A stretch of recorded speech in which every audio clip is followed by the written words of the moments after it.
תסתכל, בערב רב הזה של אנשים היו פשוט אנשים מיוחדים, אבל בסוף פה של יום, בקו תחתון, לא פעם, שלמה ישלח לי וצביקה יסלחו לי, היו אנשים שאנחנו חייבים להם. חייבים להם. יורם נאמן, עמית היקב, מיכאל שוב, דני בינדר, אנשים שהם היו הבסיס בעצם החומר הקשה של הפלוגה, שנשאו בעול, שבכל מצב שהוא היינו יכולים לסמוך עליהם. להם אני חייב את הדברים האלה. דבר אחרון, חבר קרוב שלנו, שי בן הגיא, הוא שוכב ללא הכרה כבר מזה חודש, עקב התקף לב. א' כולם. פלס"ר 135, יחידת מילואים מיום שהתחילה בפעילותה. ב-57 נקראתי לראשונה למילואים ליחידת פלס"ר 135, מילואים. מפקד הפלס"ר רב סרן אריה בר שירה. בבית הרס התייצבנו, יצאנו לשירות בסדרה בקורנוב, ממשית, ליד אימונה, אימון ראשון. אריה בר שירה המשיך 3 שנים והשתתפנו איתו בתרגיל גדודי, תרגיל חטיבתי, תרגיל אוגדתי. סגנו בהתחלה היה משה אבידן, אחר כך התחלף וסגנו היה ישראל עופר. כשאריה בר שירה הפסיק מסיבות בריאות להיות מפקד הפלס"ר, החליף אותו בנצי כרמלי. אחרי שבנצי כרמלי עלה ז"ל, צריך לומר, וקיבל לפיקודו גדוד טנקים, הוא עזב אותנו. לקראת הכוננות של מלחמת 6 הימים קיבלנו מפקד חדש, הלא הוא שלמה ארבלי. הוא נשאר איתנו תקופה קצרה בכל מהלך הכוננות ובכל מהלך המלחמה, ובסיומה נבצר ממנו להמשיך. לשירות המילואים הבא קיבלנו מפקד חדש, אסף יגורי. השירות שאנחנו ביצענו פעילות מבצעית בעזה ואל-עריש, פעילות מבצעית בקו התעלה, פעילות מבצעית בחורשת טל ודרום לבנון, פעילות מבצעית ברמת הגולן, בחיר בית חיספין, בקונטרה, ואחרי כן החליט אסף יגורי שהוא מצטרף לגדוד סיור שעמדו להקים. בקטע הזה נפרדו דרכנו. זוהי למעשה ההיסטוריה של פלס"ר 135 מילואים. כשבאנו היום פה למפגש הזה, המרגש שציפינו לו, הופיע חייל של היחידה שלנו, קוראים לו אלירז אליהו, מזרחי מביתו. הוא בא עם רעייתו ועם ביתו, והוא אומר לי, תראה, אני רוצה להזכיר לך סיפור. והבת שלו היא מדברת, כי הוא היה קשה לו. הוא היה בזחמים שנפגעו בתקרית. אני הייתי קצין הקשר של ארבלי, ושהחלו שהייתה הפגיעה בזחלמים, הוא אמר, קדימה, לעלות על הזחלם, ואנחנו רצנו לאזור של הפגיעות, לעזור לנפגעים. בעוד אני מסתובב שם ליד המבצעים, אני שומע מישהו קורא לי, זהבי בו, זהבי פה. אני ניגש, אני רואה את זה, את אליהו אלירז מראשון לציון.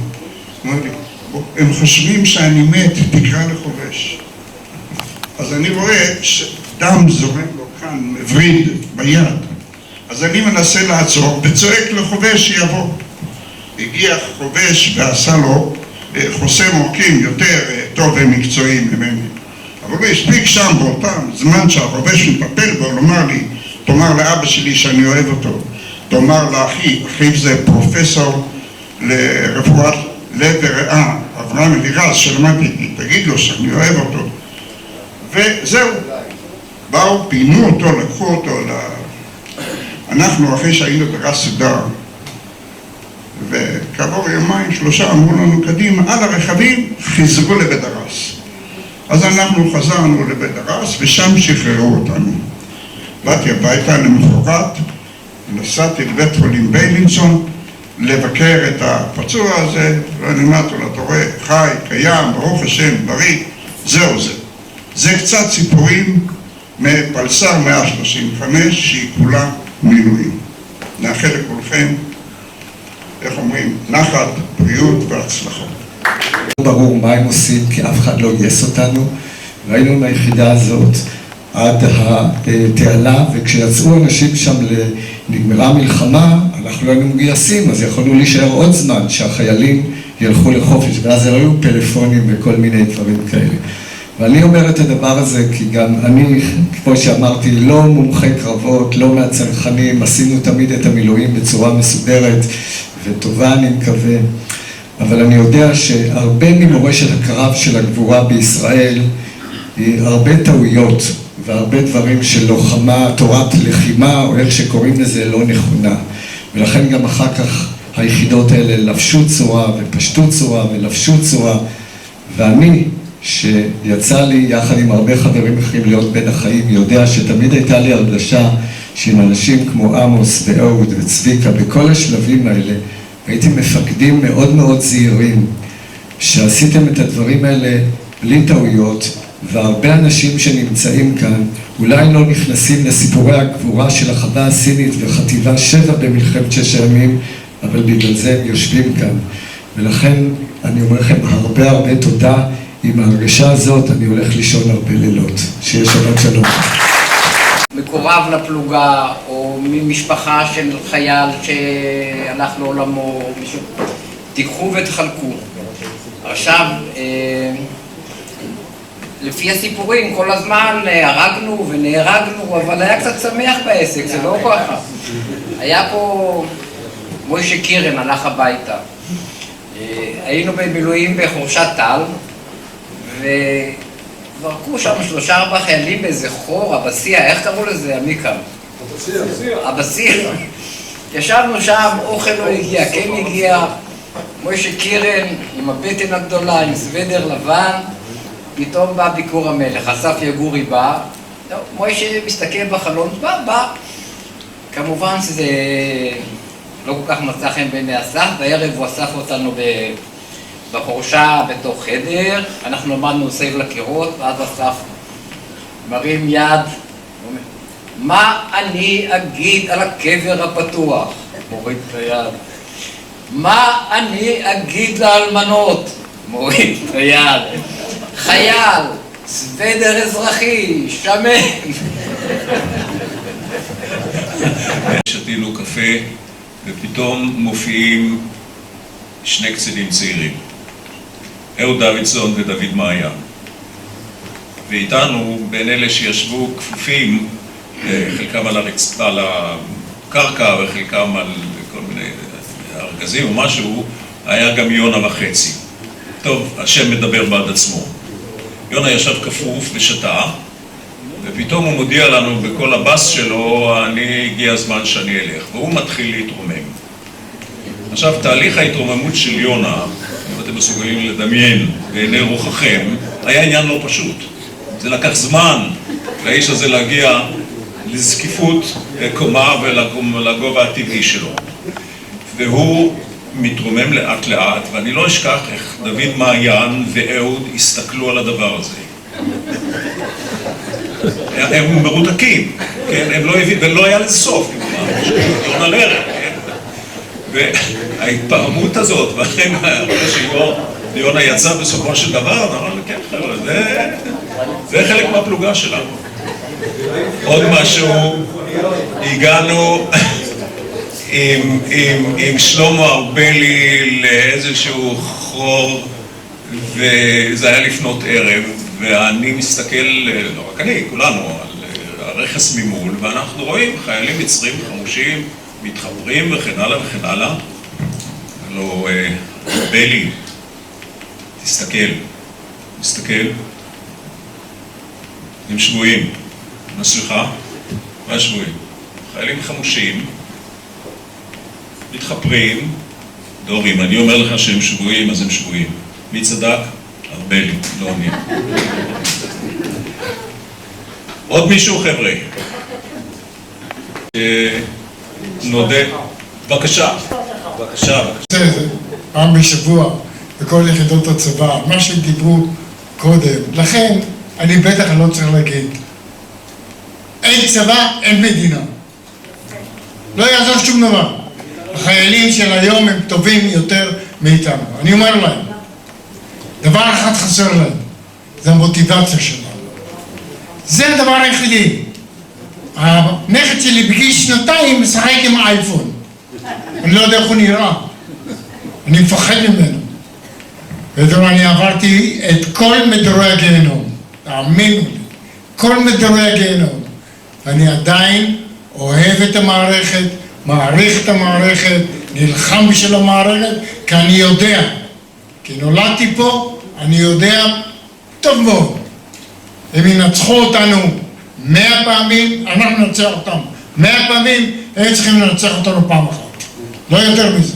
לכן אנחנו צריכים להיות הכי טובים במזרח התיכון, מכל הלב. תודה. אני רוצה להודות בשם כולם לכולם. תודה רבה. גם לך.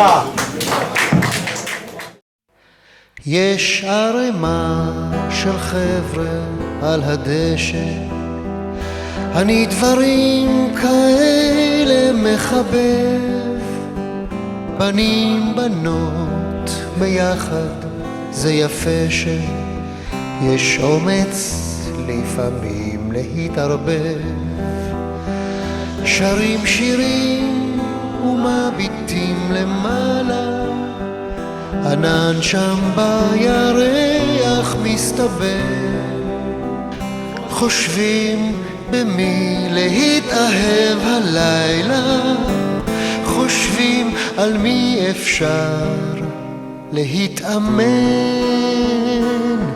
מתחת לראשי מונחת ירח,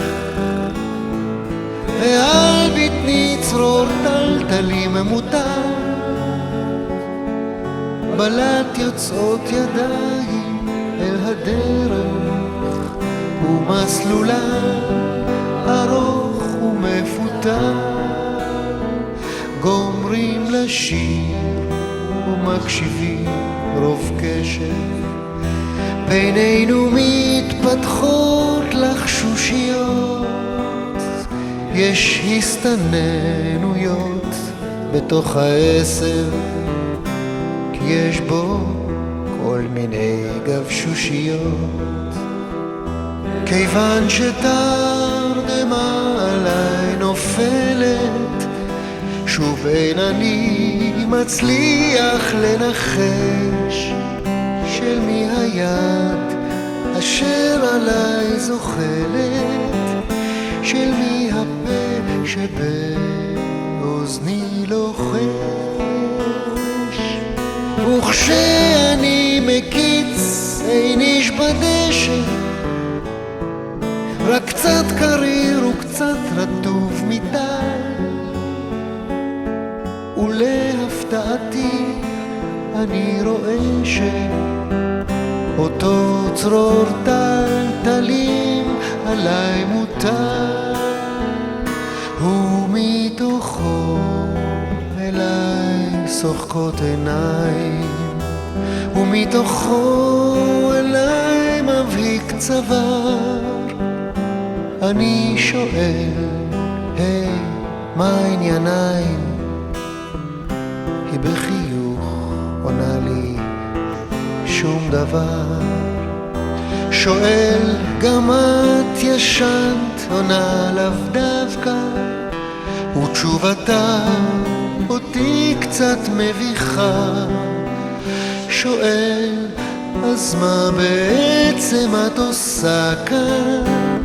שפתיה לא חשות, אני איתך. אני שותק, שפתיים היא נושכת, אני שותק וכה כבדות ידיים, פתאום היא מסתובבת והולכת, אבל אני שותק עוד שם, לנו די.